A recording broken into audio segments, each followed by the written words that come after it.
Hello, dear students. Let us continue our discussion regarding comparators. In the previous lectures, we have discussed the different types of comparators which were from mechanical comparators. Those comparators were, of course, we have discussed Johnson's microcator, then Reed type of microcator. We have discussed their advantages, disadvantages. In the very first lecture, we classified these comparators and studied regarding a dial gauge, right? So we have actually discussed all the types of mechanical comparators which are included in our curriculum. Now, dear students, let us continue our discussion and move towards another type of comparators, that is optical comparator. Now, dear students, we have seen the advantages and disadvantages of mechanical comparator, where we found that being a mechanical comparator, we utilize most of the mechanical parts which produce relative motion between them. Now, this relative motion creates some form of friction which reduces or by some means affects the efficiency of a comparator. So, we are going to modify some of these comparators and use some optical principle for comparing the dimensions with the standard one. And when such modification or based on the principle of use of that comparator, we are getting another type of comparator, that is optical comparators. Now, dear students, an optical comparator is a comparator which uses a light source for comparing the instruments. Like we are very much known to a principle that if a light source or a ray of light is reflected from a mirror, it will reflect with the same angle ना.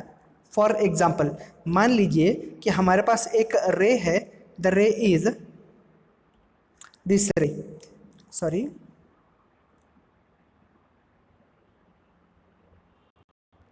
okay, so we are having this ray,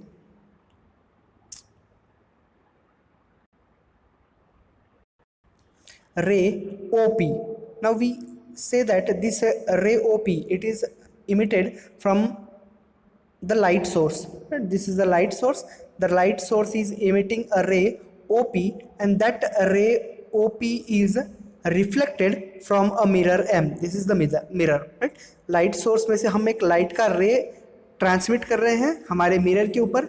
mirror since mirror reflects the ray of light, तो जितने angle पे हम रे transmit करेंगे, reflect होने के बाद हमारा जो रे ऑफ लाइट है वो उतने ही एंगल के ऊपर रिफ्लेक्ट होगा ना. जैसे कि हमने कहा कि हमारा रे ऑफ लाइट ओपी है, ओपी हमने ट्रांसमिट किया मिरर के ऊपर. ये जो रे ओपी है ये कुछ वर्टिकल के साथ एंगल थीटा बना रहा है, तो रिफ्लेक्ट होने के बाद हमें मिलता है रे पी क्यू.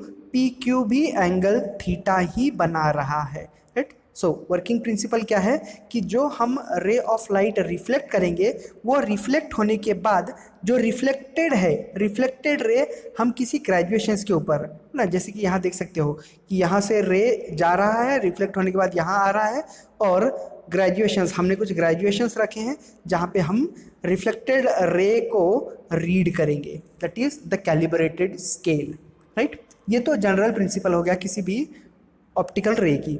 नाउ मान लेते हैं कि हमारा जो मिरर था, अगर हम मिरर को थोड़ा बहुत टिल्ट करते हैं, जैसे कि ये मिरर पहले कंप्लीट हॉरिजॉन्टल था, अब थोड़ा सा उसने अपना डायमेंशन चेंज किया है और हमने थोड़ा सा उसे टिल्ट कर दिया. इस केस में मान लो कि जो टिल्ट है, दैट इज टिल्टिंग एंगल, वो कुछ अल्फा है ना. पहले हॉरिजॉन्टल के साथ वो 0 डिग्री बना रहा था, अब वो हॉरिजॉन्टल के साथ कुछ एंगल अल्फा बना रहा है, and that angle is our tilting angle.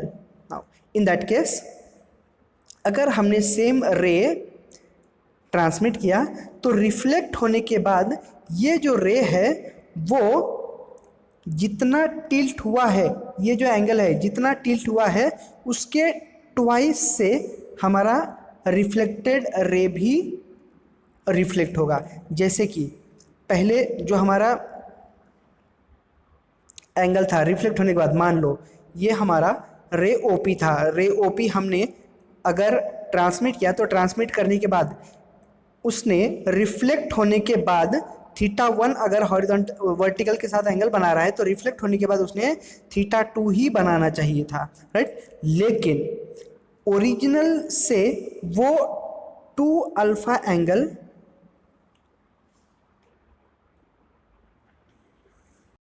हम कह रहे थे कि ओरिजिनल से अगर वो हमारा मिरर हम अगर हॉरिजॉन्टल के साथ एंगल अल्फा पे टिल्ट करते हैं तो ओरिजिनल जहाँ उसने रिफ्लेक्ट होना चाहिए वहाँ से वो twice of the tilted angle से डिफ्लेक्ट हो जाएगा। मतलब कि न्यू रिफ्लेक्टेड रे कहाँ मिलेगा हमें, यहाँ पर, है ना। मतलब कि जितना भी उसका एंगल होना चाहिए था वो जितना हमारा जो रिफ्लेक्टेड मिरर है वो जितना एंगल टिल्ट होगा हमारा रिफ्लेक्टेड रे उसका ट्वाइस टिल्टेड हमें मिलेगा हमारे ग्रेजुएशंस के ऊपर, राइट। जैसे कि अल्फ़ा, अगर अल्फ़ा की वैल्यू 10 रखते हैं तो हमें जो 2 अल्फ़ा है वो 20 डिग्री मिलेगा, राइट। तो ये वर्किंग प्रिंसिपल है ऑप्टिकल कंपैरेटर का।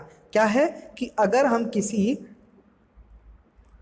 रिफ्लेक्टिंग सरफेस के ऊपर से रिफ्लेक्टेड रे रिफ्लेक्ट करते हैं तो वो सेम एंगल से रिफ्लेक्ट होगा जितने एंगल से हमने उसे ट्रांसमिट किया था, राइट। मतलब कि एंगल ऑफ ट्रांसमिशन और एंगल ऑफ रिफ्लेक्शन सेम होगा। लेकिन जब हम उस सरफेस को रिफ्लेक्टिंग सरफेस को अगर टिल्ट करते हैं कुछ एंगल से तो हमारा जो रिफ्लेक्टेड रे होगा वो twice of the tilted angle होगा, right.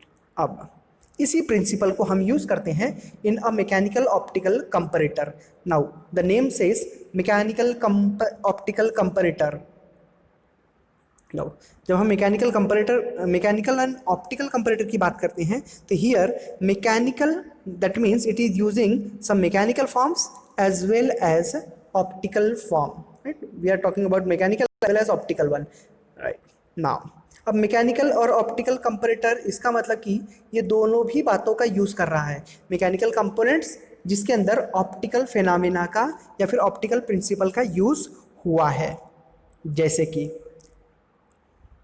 Mechanical optical comparator consist of a plunger which is attached with lever and mirror on which the light strikes from the source. इसके अंदर एक लीवर होता है, एक plunger liver को connected होता है। यहाँ देखो ये प्लंजर है, प्लंजर लीवर को कनेक्टेड है, लीवर और हमारे पास एक ग्रेजुएटेड स्केल है जिसके ऊपर लाइट सोर्स बाद में ट्रांसमिट हो रहा है और वो स्ट्राइक हो रहा है वहाँ पे, right. The light coming from the source is directed on the calibrated scale. Source के ऊपर से जो भी लाइट आएगा वो कैलिब्रेटेड स्केल के ऊपर, इस कैलिब्रेटेड स्केल के ऊपर डायरेक्ट होगा। यहाँ से लाइट यहाँ चला जाएगा, यहाँ से लाइट यहाँ से चला जाएगा, right. So that will be directed on the calibrated scale. The angle of tilting mirror is changed by movement of the plunger. अब हम कंपैरेटर यूज करेंगे ऐसी जगह पे जहाँ पे हमें कोई डिफ्लेक्शन किसी स्टैंडर्ड को कंपेयर करना है। मान लो किसी स्टैंडर्ड के साथ हमारा डायमेंशन कितना इंक्रीज हुआ है ये हमें चेक करना है। तो ऑब्वियसली अब तक हमने मैकेनिकल कंपोनेंट देखा है, मैकेनिकल कंपोनेंट्स में हम प्लंजर ही यूज़ करते थे, यहाँ भी हम प्लंजर ही यूज़ करेंगे। अब जो प्लंजर है that has been connected to a lever, है ना। इस लीवर को प्लंजर कनेक्ट है, जिस लीवर को यहाँ पाइवोट कर दिया है। तो ऑब्वियसली जब भी डायमेंशन चेंज होगा मतलब कि अ वेरी माइन्यूट चेंज और very minute deflection of the plunger थोड़ा भी अगर डिफ्लेक्ट होता है तो ऑब्वियसली वो जो लीवर है वो लीवर को अपवर्ड्स मूव करेगा। नाउ सिंस लीवर है तो लीवर की इस तरफ की जो मूवमेंट होगी वो मैग्नीफाई होकर के इस तरफ आएगी, राइट ना। थोड़ी सी movement will give a larger deflection on the other side of the lever. और ये जो मूवमेंट है ये हम मिरर के ऊपर ट्रांसमिट करेंगे। मतलब कि लीवर का जो मोशन है, ये लीवर का जो मोशन है, लीवर सिंस हम एक मिरर कांटेक्ट में रख रहे हैं, तो लीवर जब मूव होगा तो ये एंड जो हमारा मिरर है, मिरर को भी मूव कर देगा, राइट। और हमने एक लाइट सोर्स रखा है, हमारा ये लाइट सोर्स है, तो लाइट सोर्स में से जो भी लाइट के रेज आएंगे वो इस टिल्टेड मिरर, सिंस हमें मालूम है कि अब तो हमारा प्लंजर की मूवमेंट ने इस मिरर को थोड़ा बहुत टिल्ट कर दिया है उसके ओरिजिनल जगह से, उसके रेफरेंस जगह पे से, तो उस टिल्ट की वजह से मतलब कि कुछ एंगल अल्फा वो टिल्ट हुआ होगा, उस टिल्टेड की वजह से जो हमारा रे है वो एक्चुअली अब हमें कुछ इस तरह से मिलेगा, जो पहले हमें यहाँ मिलना चाहिए था वो अब टिल्टेड जगह पे मिलेगा, राइट। और ये कितना होगा, twice the angle of tilt, है ना, जितना एंगल वो मिरर टिल्ट हुआ है ना। हमें मालूम है कि हमारा जो प्लंजर है, ये जो प्लंजर मूव हो रहा है, इस प्लंजर की मूवमेंट हमने लीवर थ्रू मिरर में ट्रांसमिट कर दी है, तो ये मिरर अपनी जगह से हिलेगा, मतलब कि वो टिल्ट होगा, और जितना एंगल टिल्ट होगा हमारा जो लाइट सोर्स है वो उसका दुगुना मूव करेगा। और ये जो भी मूवमेंट ऑफ द रे है on the calibrated scale, on the graduations, हम उसे कैलिब्रेट कर लेंगे, राइट, कि कितने टिल्ट के ऊपर, मतलब कि प्लंजर के कितने मूवमेंट के ऊपर हमारा ग्रेजुएशंस क्या होगा, ये हम कैलिब्रेट कर लेंगे और इस प्रिंसिपल को यूज कर लेंगे as a comparator, right. So that is what, और that is how a mechanical optical comparator works. अगर हम उसके अच्छा भाई, इन सब की कोई बात तो है नहीं, लेकिन फिर भी अगर हम बात करें तो अगर plunger moves upwards through a distance D Y, है ना, अगर हम बात करते हैं प्लंजर के मूवमेंट की, तो अगर प्लंजर सॉरी हाँ, अगर प्लंजर डी वाई से मूव होता है, बहुत small amount D Y amount से वो मूव होता है, then this causes the movement of the mirror at a lever and by D Z, right. Of course हमने ये बात देखी है कि अगर प्लंजर मूव होता है, ये हमारा प्लंजर हो गया, ये हमारा प्लंजर, यहाँ मान लो अगर प्लंजर डी वाई से ऊपर जाता है तो जो टोटल दूसरी तरफ का लीवर है उसका डिस्प्लेसमेंट डी जेड होगा, राइट। और इसकी वजह से होगा क्या भाई, कि हम एक रिलेशन बना सकते हैं कि d z upon d y जो होगा वो L2 बाय L1 होगा, और ये L2 L1 क्या है, पाइवोट पॉइंट से लीवर के एंड्स का डिस्टेंस, राइट। ये डिस्टेंस L1 है और यहाँ से डिस्टेंस L2 है, तो ऑब्वियसली हम कह सकते हैं कि dy by dz will be equal to L1 upon L2, right. तो हम कह सकते हैं कि dz upon dy equals to L2 by L1, या फिर dz की जो वैल्यू होगी, इस dz की जो वैल्यू होगी, मतलब कि the total movement at the mirror end of the lever dz will be equal to dy into L2 by L1, hence mechanical amplification कितना है भाई, L2 by L1, mechanical amplification कितना होगा, L2 by L1, right। and due to this movement dz the mirror deflects by an angle alpha, इस dz movement की वजह से जो हमारा मिरर है वो अल्फा एंगल से डिफ्लेक्ट हो जाएगा, then the image will be tilted by an angle to alpha, right। ये तो भाई हमारे ऑप्टिकल कंपैरेटर का प्रिंसिपल ही है कि अगर हमारा मिरर अल्फा एंगल से टिल्ट होता है तो हमारा जो रे होगा वो टू अल्फा से डिफ्लेक्ट होगा, राइट। हेंस ऑप्टिकल एम्पलीफिकेशन कितना होगा, 2 into L4 by L3, 2 times L4 by L3, right. Therefore overall magnification of the comparator, overall magnification कितना होगा, 2 upon L2 by L1 into L3 by L4, right. अच्छा भाई, अब बात कर लेते हैं मैकेनिकल ऑप्टिकल कंपैरेटर के एडवांटेजेस के बारे में। These type of comparators have less number of mechanical moving parts, hence less friction and inertia effect, and gives higher accuracy. The scale can be made to move past a datum line and thus have high range and no parallax. अब वहाँ पे parallax error होने की कोई chances नहीं है। They have high magnification and hence suitable for precision measurements. The scale in the optical comparators eliminated and hence enables readings to be taken irrespective of room lighting conditions. Disadvantages of mechanical optical comparators, हम इसके disadvantages के बारे में बात कर लेंगे. They require light source. The comparator is usually large and expensive.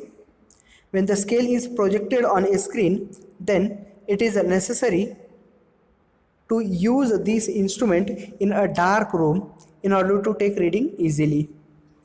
Instrument is inconvenient for continuous use because the scale is to be viewed through eyepiece, and due to high magnification, heat generated from transformers and lamp may cause the setting to drift. So these were some of the advantages as well as disadvantages of mechanical optical comparator. Now let us move forward and talk about electrical comparator, which will use the principle of electric current for comparing the dimensions, right? We can say a non-magnetic tube, secondary some coils, primary and secondary coils, and we will actually find out the displacement of an armature core.